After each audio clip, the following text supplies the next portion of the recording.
Of Cape Town Mayor Geordin Loos has denied that digital nomads are driving up rental prices in the city. In an interview with News 24, right, Loos says this is a misconception, stating that digital nomads are high earners and they are not competing in the middle of the Cape Town property market. Housing lobby group Difunugwazi has been outspoken about remote workers and believers that this is a symptom of a broader issue, part of it being the Metro's lack of interest in actually introducing regulations to cap rental prices. Let's bring in John Loos, who's a property economist then at FNB, who joins us for more. John, thank you so much for the time. Happy New Year. Who's right? Happy New Year to you, Erbile. Who's right in this? Look, I think the mistake that a lot of people make is they zoom in on one factor and they say, that's the factor that's driving up rentals. The reality is there's a whole market. As a rule of thumb, when a city or a town becomes more popular as a living destination, or as an economic, an area of good economic activity, it's probably going to live with, a consequence of that is probably going to be higher property values. You have to look at some of the great city economies of the world, London. Those make Cape Town look very cheap, or Hong Kong, or whatever it might be. So I don't think one can zoom in on one thing. There are digital nomads, and they will have a contribution to higher property values and higher rental values where they are a source of demand. But there are semigrants too from upcountry, higher end, more affluent and highly skilled semigrants. There are various foreigners who, for various reasons, find Cape Town and the Western Cape Coast arguably more attractive than the rest of the country. And then I think as a result of this, the Western Cape having done a lot of things right, i.e. having the better run councils and so on, it's becoming a more sought after investor destination, and it's starting to go into an era of economic outperformance, I suspect.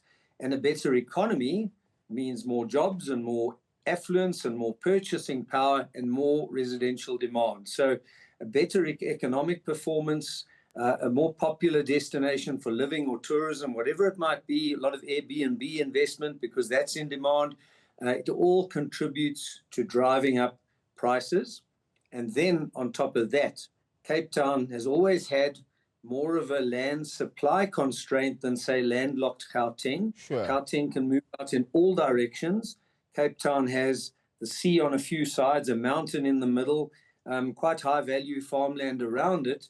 So it's always had, for many decades, had on average higher property values as a result of that relative land scarcity relative to, say, Gauteng. So should there be some sort of cap, though? I mean, I hear all of that because you make very valid points, especially with regards to the scenery Cape Town has, etc. Might be looked at as an investment proposition far greater than some other areas. But we're talking about the economic hub in Johannesburg as well of the country.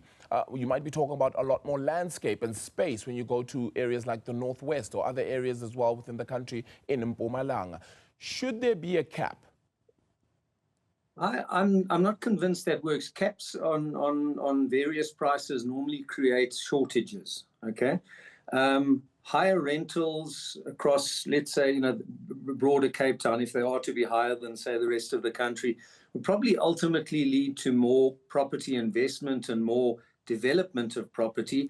And as a matter of fact, in recent years, Stats SA's provincial building statistics show that the Western Cape is almost, despite being about half the size, I think, in population or less than Gauteng, and a much smaller economy, the Western Cape has had residential building activity at similar levels to Gauteng.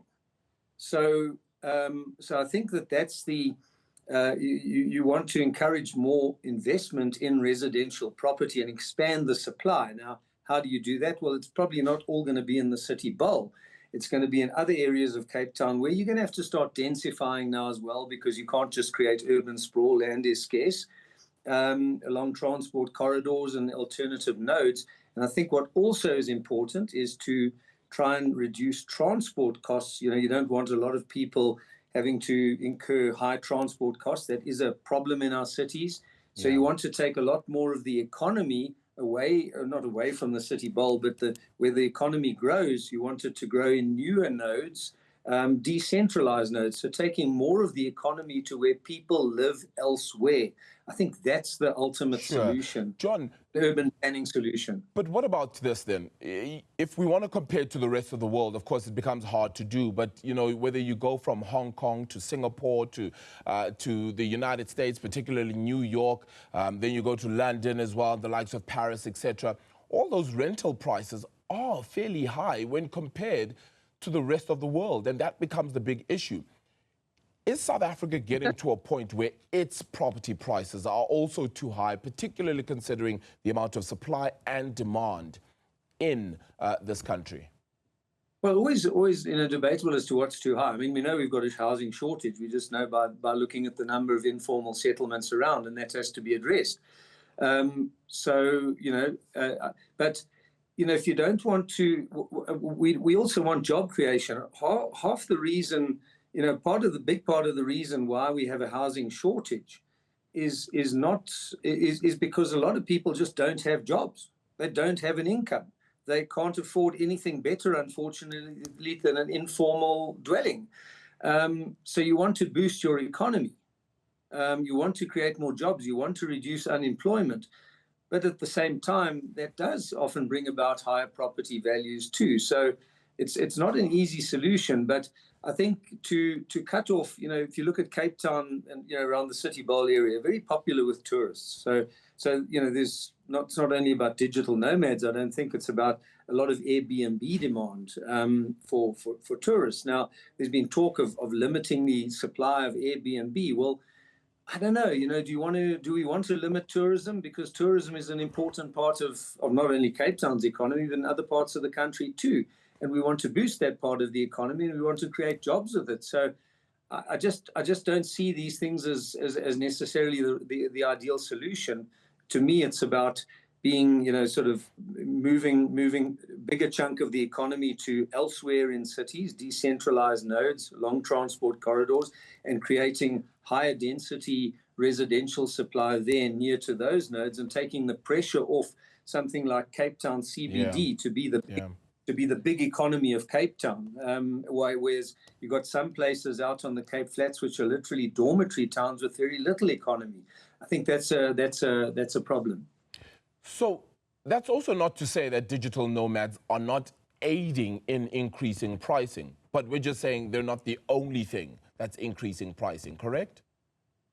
Yeah, no, I mean, they're one of they're a part of the market. I don't know how big that market is. I haven't seen any reliable statistics, so I really can't say. But there are digital nomads, there are tourists, there are Airbnb investors. The Airbnb investment is quite substantial, and then there are semi-migrants from other parts of the country. What about them? They're also a driver of demand, and then the locals in Cape Town who are, you know, I think Cape Town or the city of Cape Town is probably economically outperforming much of the rest of the country. So purchasing power growth is on the up there, and more of them probably also demanding property in the city bowl. And of course, you've got a mountain and sea right around it, so you've got a serious supply constraint within the city bowl and along the Atlantic seaboard. So, you know, I think one should expect that the property values and rentals will be very high there. The big thing is to create more attractive places elsewhere in Cape Town. I think that's the solution. Yeah, John, it's one big issue, I think, that a lot of people perhaps look at and just think for the future as well. I just want to ask you, if I move away slightly just from rentals and just talk about property prices in general for those who are buying, has that also gone up substantially as well over the last years, or has that dropped off? And I ask because perhaps people are looking at property differently now as opposed to buying, looking at renting more often. Well, if we're looking at, we do have Stats SA property values by province, and certainly and by city, and certainly they have shown an outperformance by the Western Cape in general relative to the rest of the country, but it's not extreme. Now that might not reflect just on the city bowl, or you know, but the Western Cape province most recent house price growth, 7.5%. It's not booming. It's not what some people think, that the Western Cape is just going through the roof. It's not the 25-30% inflation of the bubble years in 2004, 20 years ago. But 7.5 compared to just over 3 for the country as a whole, and Gauteng, as if I remember correctly, near to 0. Yes, the Western Cape is an outperformer. It reflects a greater undersupply relative to demand in that province. I think it reflects the greater land scarcity issues there. And I think it reflects too a greater level of investor confidence and general confidence, which is attracting a significant inflow of people from the rest of the country. I think the inflow of people from the rest of the country is probably more a big driver of overall demand in the Western Cape, and possibly putting upward pressure on values than say foreigners. That's my gut feel, but tough to say. I don't pretend to have reliable statistics for that. Yeah, look, John, one thing has really perturbed, I suppose, one may worry about. And you made note of it a little bit earlier. We're looking at a reduction in joblessness. Which unfortunately does lead to an increase in rent prices, because more people can ultimately afford if we then give them more jobs. But we need to give them more jobs. So this is the ailing issue of what becomes a middle-class society, and obviously at the upper end of society itself. Growth overall has ultimately become the key factor here. We're trying to grow South Africa's economy, which means that ultimately when you continue to do that, you create this burgeoning and it's growing society ultimately overall. Let's get to the ultimate crux of the matter here. Market forces, everyday buying and selling, that is what drives everything. So ultimately, consumers need to find what works for them. Is that where we're at this stage, just so that they're more well acquainted with market dynamics?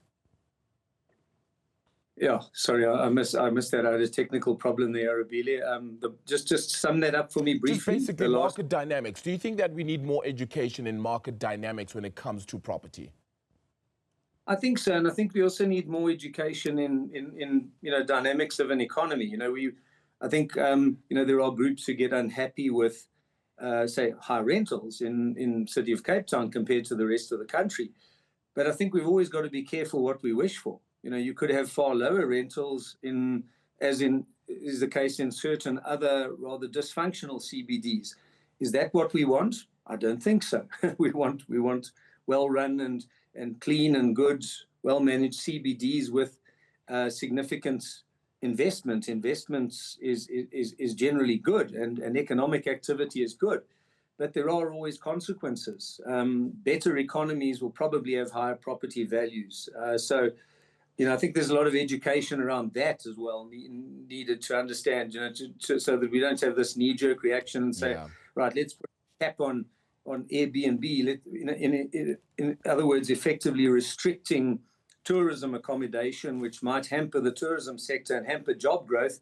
And then we start, 10 years later, we're scratching our heads as to why the tourism sector is not performing well enough. So that's important, is those economic debates. I don't necessarily pretend to have all the answers. I know you go to London, there's a problem with housing values. They're moaning about it too in England. It's a major challenge.